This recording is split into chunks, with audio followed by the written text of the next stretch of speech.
이 이야기는 나의 학창시절에 겪었던 실화를 바탕으로 한 것이다. 당시 나는 한적한 시골 마을에 있는 작은 고등학교에 다니고 있었다. 그곳은 높은 산으로 둘러싸여 있고 해가 지면 마치 세상이 자신을 삼키려 한다는 착각에 빠질 만큼 음산한 느낌이 드는 곳이었다.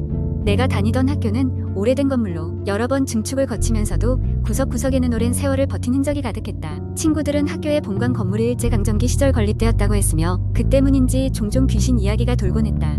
대부분은 단순히 장난이었지만 그중 몇몇은 마치 실제 경험담처럼 섬뜩하게 다가왔다. 그날은 자율학습이 있던 날이었고 평소처럼 늦은 시간까지 학교에 남아 있었다. 밤 10시가 조금 넘어서야 책을 정리하고 집에 가려고 자리에서 일어났다. 복도로 나오니 어둠 속에서 희미하게 형광등이 깜빡이고 있었다. 아무도 없는 것처럼 적막했다. 조금 무서울 정도로 조용한 밤이었다. 나는 무심코 교실을 둘러보다가 평소에는 그냥 지나쳤을 문 하나에 눈길이 멈췄다. 그것은 옥상으로 통하는 문이었다. 학생들의 출입을 막기 위해 항상 잠겨 있었지만 그날은 틈이 살짝 열려 있었다. 이상하게 끌리는 느낌에 나는 조심스럽게 문을 열고 야외로 나갔다. 옥상은 생각보다 어두웠고 바람이 거세게 불어와 차갑게 느껴졌다. 그곳에 서 있는 동안 어렴풋이 하늘을 올려다보니 별이 총총히 빛나고 있었다. 그 순간 문득 뒤에서 인기척이 느껴졌다. 돌아보니 어둠 속에서 한 여학생이 서 있었다. 그 여학생은 낯선 얼굴이었고 차가운 눈빛으로 나를 바라보고 있었다. 그녀는 아무 말 없이 그저 나를 응시하고 있었고 잠시 후 고개를 돌려 손가락으로 옥상의 끝자락을 가리켰다. 호기심에 그쪽을 향해 다가가려던 그 찰나 뒤에서 누군가가 나의 어깨를 꽉 붙잡았다. 깜짝 놀라 돌아보니 나와 함께 자율학습을 끝낸 다른 친구가 서 있었다. 그는 내게 무슨 짓이냐고 물었고 나는 그 여학생을 가리키며 설명하려 했다. 그러나 그곳에는 아무도 없었다. 그저 어둠과 차가운 바람만이 느껴질 뿐이었다. 친구는 내가 너무 피곤해서 환각을 본 것이라고 웃어 넘겼지만 기이한 느낌은 쉽게 가시지 않았다. 우리는 함께 학교를 나섰고 나는 뒤를 계속 돌아보았다. 하지만 옥상에는 아무도 없었다. 단지 이따금씩 들려오는 바람소리만이 그날 밤의 특이한 경험을 더욱 실감나게 해주었다. 그 사건 이후로도 몇 번이나 비슷한 경험을 한 사람들의 이야기를 들었다. 옥상에서 본 이상한 소녀에 대한 전설은 학교에 터지기 시작했고 모두들 그녀가 몇 년 전 이곳에서 불행하게 목숨을 잃은 한 학생의 영혼이라고 믿게 되었다. 나는 여전히 그녀의 정체를 알지 못하며 그날 밤의 경험을 잊을 수 없다. 하지만 한 가지 확실한 것은 그날 이후로 밤늦게까지 학교에 남아있는 일은 절대 없었다는 것이다. 그리고 옥상으로 이어지는 그 문 또한 다시는 열릴 일이 없었다. 두 번째 이야기. 한국 인터넷에는 수많은 공포 썰들이 돌아다니며 많은 사람들에게 소름을 돋게 하곤 합니다. 오늘 제가 소개할 이야기는 신비의 숲이라는 제목의 이야기입니다. 이 이야기는 오래전 어느 산속 작은 마을에서 시작됩니다. 이 마을은 주변에 밀림같이 빽빽한 숲으로 둘러싸여 있었고 그 숲은 마을 사람들 사이에서 신비의 숲이라고 불렸습니다. 왜냐하면 그 숲에서는 이상한 일들이 자주 발생했기 때문입니다. 예를 들어 숲으로 나무를 하러 간 사람들이 갑자기 사라졌다는 소문도 있었고 밤이 되면 괴상한 소리가 숲 깊은 곳에서 들려온다는 이야기들이 전해 내려왔습니다. 마을 사람들은 평소와 다름없이 일상을 보내고 있었지만 모두 숲에 대해서는 두려움을 가지고 있었습니다. 그러던 어느 날 마을에 이사를 온 젊은 부부가 있었습니다. 이들은 신혼부부로 도시의 바쁜 삶에 지쳐 이 조용한 마을로 오게 되었습니다.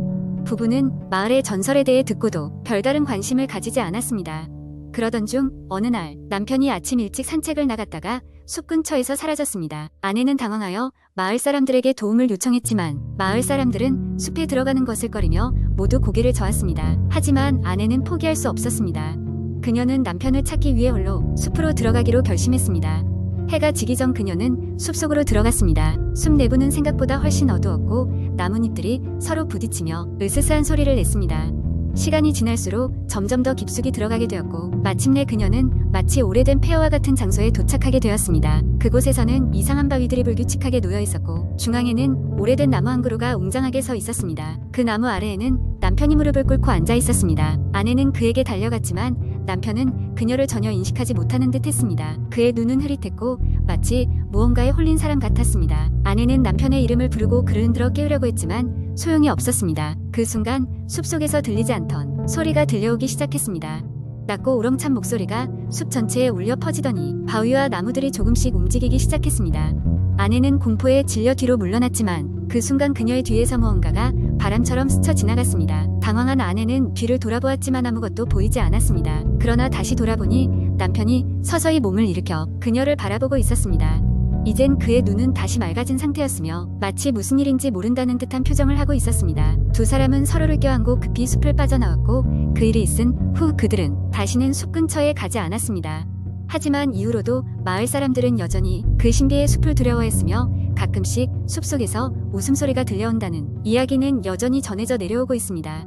그리고 그 젊은 부부는 얼마 지나지 않아 마을을 떠났고 그 뒤로는 행방이 묘연하다는 이야기만이 전해질 뿐입니다.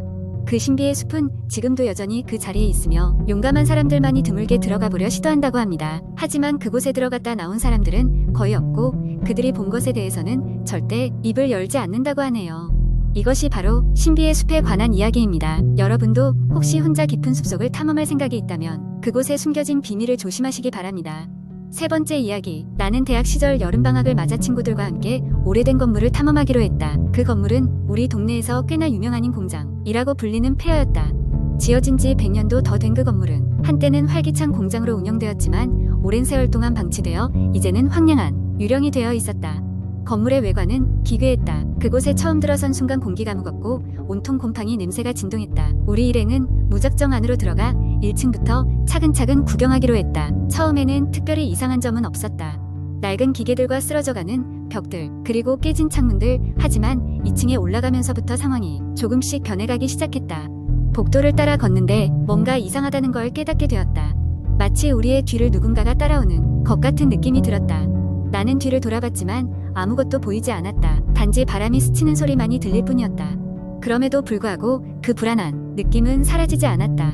그렇게 복도를 계속 걸어가는데 갑자기 앞에서 온몸에 소름이 돋는 차가운 바람이 불어왔다. 순간 일행 가운데 한 명이 여기서 나가자 고 외쳤다. 모두 그 말에 동의했고 우리는 황급히 건물 밖으로 나왔다. 하지만 이상한 점은 밖으로 나왔는데도 건물 안에서의 그 차가운 공기에 흔적이 계속 몸에 남아 감싸고 있는 기분이 들었다는 것이다. 그날 이후 우리 모두는 흰 공장을 다시 찾지 않기로 했다. 그곳에 갔을 때의 오싹함이 아직도 생생하게 느껴졌기 때문이었다. 그러나 이야기는 여기서 끝나지 않았다. 다시 일상으로 돌아온 며칠 후 내 방에서 이상한 일이 일어나기 시작했다. 밤에 잠을 자려고 침대에 눕기만 하면 방 한 구석에 누군가가 서 있는 듯한 느낌이 들었다. 눈을 떠 확인해보면 아무것도 보이지 않았지만 그 무언가 존재하는 듯한 기분을 떨칠 수가 없었다. 그 감정은 점점 나를 집어삼켰고 결국 난 거의 매일 밤잠을 설칠 수밖에 없었다. 그런데 문제는 나만 그런 것이 아니었다. 함께 그 건물을 탐험했던 친구들 모두가 비슷한 경험을 하고 있었다. 우리는 서로 모여 그 이야기를 나누었고 문제의 원인이 그 흰 공장에 있다는 결론을 내리게 되었다. 하지만 그 원인을 풀 방법을 찾을 수는 없었다. 그러다가 그 친구들 중 한 명이 분명히 그 복도를 걷고 있을 때 이상한 낙서를 보았다고 말했다. 그는 그때는 아무 생각 없이 지나쳤지만 지금 와서 생각해보니 그 낙서는 우리에게 뭔가를 경고하는 내용 같았다고 했다. 우리는 다시 한번 그 건물에 가보기로 했다. 다시 기묘한 느낌을 이기고 그 장소에 들어선 우리는 문제의 그 복도로 갔다. 그리고 확실히 벽 한쪽에 희미하게나마 무언가가 적혀있는 것을 발견했다. 가까이 다가가 보니 그 글자는 여기서 나가지 말라는 경고였다. 우리는 그 경고의 의미를 이해할 수 없었지만 그 글자가 써진 이유를 분명히 알고 싶었다. 혹시나 하는 마음에 우리는 더 깊숙이 건물 안으로 들어가 보기로 했다. 그리고 그 복도의 끝에서 우리는 더 충격적인 사실을 발견했다. 복도 끝에는 문이 있었다. 우리는 그 문을 열고 들어가 보기로 했는데 문을 열고 들어선 순간 우리는 또 다른 복도의 시작에 서 있는 자신들을 발견했다. 다시 그 복도를 걸어 나갔고 또다시 같은 장소로 돌아가는 느낌을 받았다. 마치 무한 루프에 갇힌 듯한 느낌이었다. 오히려 공포는 이제 혼란으로 변해갔다. 도대체 이 건물은 무엇을 감추고 있는 걸까? 복도가 이어지는 그 장면은 마치 우리를 의도적으로 놀리고 있는 것 같았다. 우리 모두는 그 이상 계속해서 탐험할 용기를 잃고 말았다. 결국 우리는 그날 이후로 그 건물에 다시 가보지 않기로 결심했다. 그리고 그 후로부터 이상한 현상도 점차 사라졌다. 그러나 아직도 나는 그 공장의 복도에 대한 불가사의한 기억이 밤마다 떠오른다. 그곳에서는 아마도 우리가 절대로 이해할 수 없는 무언가가 존재하고 있을 것 같다는 생각에 이른다. 이것으로 이야기는 끝이 나지만 내가 제안하건대 그 어떤 경우에도 그 건물 근처에 가보지 않는 것이 좋다. 그 복도 끝에 무엇이 있는지, 그리고 여기서 나가지 말라는 경고가 무엇을 의미하는지, 그것은 아직도 미스터리로 남아있다.